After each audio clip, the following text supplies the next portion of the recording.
ஒரு மிக்சிங் பவுல் எடுத்து இந்த கப்ல 2 கப் அளவுக்கு அரிசி மாவு சேர்த்துக்கலாங்க. இப்ப அதுக்கு தேவையான அளவு உப்பு சேர்த்துக்கலாம்.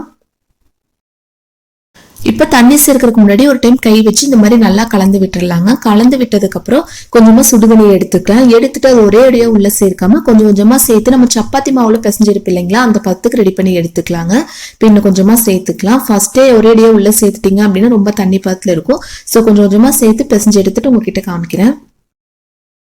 மாவு பாருங்க நல்லா சாஃப்டா பிசைச்சு எடுத்துட்டு இல்லைங்களா, ரொம்ப தண்ணி சேர்த்தாலும் ரொம்ப தண்ணி பாத்துல இருக்கும். ஸோ அளவா சேர்த்து இந்த மாதிரி ரெடி பண்ணி எடுத்துக்கலாங்க. எடுத்துட்டு இந்த மாதிரி இடியாப்பச்சல வீட்டுல வச்சிருப்பேன் இல்லைங்களா, அதுல கொஞ்சமா ஆயில் அப்ளை பண்ணிக்கலாங்க. நான் ஸ்டார் வச்சு எடுத்திருக்கேன். உங்களுக்கு எது தேவைப்படுதோ தாராளமா எடுத்துக்கலாம்.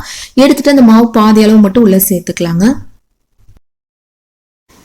இப்போ பாதி அளவுக்கு மட்டும் எடுத்துருக்கு இல்லைங்களா, இன்னும் கொஞ்சம் இருக்கிறத நம்ம நெக்ஸ்ட் டைம் பிழிஞ்சு விட்டுக்கலாங்க. இப்போ ஒரு கடாயில கொஞ்சமா தண்ணி சேர்த்து தண்ணி லைட்டா சூடானதுக்கு அப்புறம் ஒரு ஸ்டாண்ட் வச்சுக்கலாங்க. வச்சுட்டு அது மேல இந்த மாதிரி ஒரு தட்டு வச்சுக்கலாம். இப்போ இந்த மாதிரி நீல வாக்குல பிழிஞ்சு விட்டு இதோட நம்ம கட் பண்ணிடலாங்க. சுத்தி இந்த மாதிரி ரெடி பண்ணோம் அப்படின்னா ஃபுல்லா ஒரே மாதிரி வெந்து வந்துடும். ஸோ நம்மளுக்கு இந்த மாதிரி தனித்தனியா தான் தேவைப்படுது. அதனால என்ன பண்ணலாம் அப்படின்னா இந்த மாதிரி நீல வாக்குல செஞ்சுட்டு நம்ம இதோட கட் பண்ணி விட்டுறலாங்க.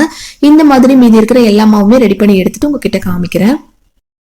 இப்ப மீதி இருக்கிற எல்லா மாவுமே இந்த மாதிரி ரெடி பண்ணி எடுத்துட்டு இப்போ க்ளோஸ் பண்ணி வச்சிடலாங்க. மீடியம் ஃபிளேம்ல ஒரு 5 நிமிஷம் மட்டும் இருக்கட்டும். அதுக்கப்புறம் நம்ம எடுத்து பார்க்கலாம்.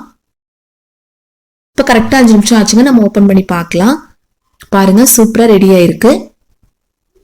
அவ்வளோதான், ஈஸியா நம்ம ரெடி பண்ணிக்கலாங்க. ஆல்ரெடி கடாயில தண்ணி சூடானதுக்கு அப்புறம் இந்த மாதிரி தட்டி வச்சு ரெடி பண்ணிட்டீங்க அப்படின்னா ஈஸியா டக்குன்னு வேலை முடிஞ்சிடும்.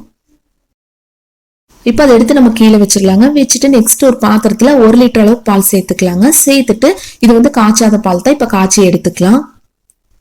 இப்ப பால் நல்லா பொங்கி வருது இல்லைங்களா, அந்த ஸ்டேஜ்ல மீடியம் ஃப்ளேம் மாத்திட்டு ஒரு கரண்டி யூஸ் பண்ணி இந்த மாதிரி நல்லா கலந்து விட்டுறலாங்க. இப்ப பால் ஒரு 2 டைம் நல்லா பொங்கி ஒரு கரண்டி யூஸ் பண்ணி நல்லா கலந்து விட்டு இல்லைங்களா, கலந்து விட்டதுக்கு அப்புறம் மீடியம் ஃப்ளேம் மாத்திட்டு ஆல்ரெடி வேக வச்சு எடுத்திருக்கு இல்லைங்களா, அது ஃபுல்லா இந்த மாதிரி உள்ள சேர்த்துக்கலாங்க.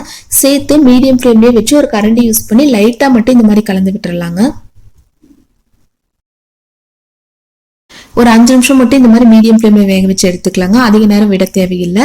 ஆல்ரெடி அதையும் வேக வச்சு எடுத்திருக்கோம். பாலும் நல்லா காய்ச்சி எடுத்திருக்கு இல்லைங்களா, கரெக்டா ஒரு 5 நிமிஷம் மட்டும் மீடியம் ஃப்ளேம்ல வச்சுட்டு நல்லா வாசனையா இருக்கிறதுக்காக கொஞ்சமா ஏலக்காய் பவுடர் சேர்த்துக்கலாங்க. ஏலக்காய் பவுடர் இல்லை அப்படிங்கிறவங்க 2-3 ஏலக்காய் தட்டி நீங்க உள்ள சேர்த்துக்கலாம். சேர்த்துட்டு கொஞ்சமா நெய்ல முந்திரி திராட்சை இந்த மாதிரி எது வேணாலும் லைட்டா வறுத்து நீங்க உள்ள சேர்த்துக்கலாங்க. நான் முந்திரி பாதாம் ரெண்டுமே கொஞ்சமா உள்ள சேர்த்திருக்கேன். சேர்த்து ஒரு டைம் இந்த மாதிரி நல்லா கலந்து விட்டுறலாம். லாஸ்டா நம்ம அரிசி மாவு எந்த அளவுக்கு எடுத்திருக்கோமோ அதே அளவுக்கு வெள்ளத்தை துருவி உள்ள சேர்த்துக்கலாங்க. சேர்த்து ஸ்டவ் ஆஃப் பண்ணிடலாம். ஆஃப் பண்ணிட்டு ஒரு டைம் நல்லா கலந்து விட்டு இப்போ க்ளோஸ் பண்ணி வச்சிடலாங்க. ஒரு 10 நிமிஷம் அப்படியே இருக்கட்டும். அதுக்கப்புறம் எடுத்து பார்க்கலாம். கரெக்டா ஒரு 10 நிமிஷம் மட்டும் விட்டுட்டு அதுக்கப்புறம் எடுத்து பார்த்தோம் அப்படின்னா பாருங்க நல்லா கலர்ஃபுல்லா சூப்பரா ரெடி ஆயிடுச்சு இல்லைங்களா. வெள்ளத்தை நம்ம துருவி சேர்க்கறதுனால ஸ்டவ் ஆஃப் பண்ணிட்டு நீங்க உள்ள சேர்த்துக்கலாங்க. சேர்த்து ஒரு 10 நிமிஷம் மட்டும் விட்டுட்டு அதுக்கப்புறம் இந்த மாதிரி சின்ன சின்ன பவுலுக்கு மாத்திக்கலாம். அவ்வளவுதான், பாருங்க சூப்பரா ரெடி ஆயிடுச்சு. இது இன்னுமே நல்லா ஹெல்த்தியா டேஸ்டியா வேணும் அப்படிங்கிறவங்க நட்ஸ் லைட்டா துருவி இந்த மாதிரி மேல சேர்த்துட்டீங்க அப்படின்னா ரொம்ப நல்லா இருக்குங்க. குடிக்கும் போது கண்டிப்பா எல்லாருமே இந்த மெத்தட்ல ட்ரை பண்ணி பாருங்க. டேஸ்ட் ரொம்ப அட்டகாசமா இருக்குங்க. வீட்டுல இருக்கக்கூடிய குறைவான பொருட்களை வச்சு ஈஸியா ரெடி பண்ணிக்கலாம். ட்ரை பண்ணி பார்த்துட்டு எப்படி இருந்துச்சுன்னு ஃபீட்பேக் மறக்காம எங்கூட ஷேர் பண்ணுங்க. இந்த வீடியோ யூஸ்ஃபுல்லா இருக்குன்னு நினைச்சீங்க அப்படின்னா லைக் பண்ணுங்க, ஷேர் பண்ணுங்க. நம்ம சேனல் ஃபர்ஸ்ட் டைம் வந்தீங்க அப்படின்னா சப்ஸ்கிரைப் பண்ணிருங்க. தேங்க்யூ.